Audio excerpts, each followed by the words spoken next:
ঢাকার রাস্তায় এবার দেখা যাচ্ছে নতুন এক ধরনের বাস।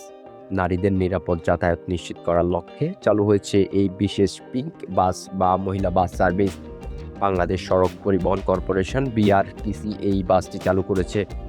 সবচেয়ে ইন্টারেস্টিং বিষয় হলো এই সব বাস পরিচালনায় থাকছেন নারী চালক ও নারী কন্ডাক্টর। প্রাথমিকভাবে ঢাকার 10টি রুটে 10টি বাস চলবে। ঢাকার বাসগুলো মোট 106টি স্টপে যাত্রী সেবা দিবেন। শুধু ঢাকায় নয়, চট্টগ্রাম ও বগুড়াতেও চালু হয়েছে এই বিশেষ বাস সার্ভিস।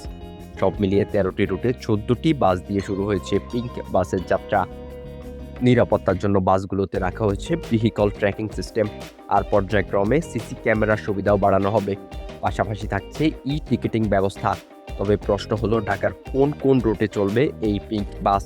গতকালের উদ্বোধনী তথ্য অনুযায়ী ঢাকার পিঙ্ক বাসের 10টি রুট হলো নতুন বাজার থেকে মতিঝিল, তালতলা থেকে মতিঝিল, ডেমরা স্টপ কোয়ার্টার থেকে জিপিও, মিরপুর থেকে মতিঝিল, মিরপুর 10 থেকে মতিঝিল, মিরপুর 12 থেকে মতিঝিল, নারায়ণগঞ্জ থেকে ঢাকা, মোহাম্মদপুর থেকে মতিঝিল, আবদুল্লাপুর থেকে মতিঝিল এবং গাজীপুর থেকে বিমানবন্দর।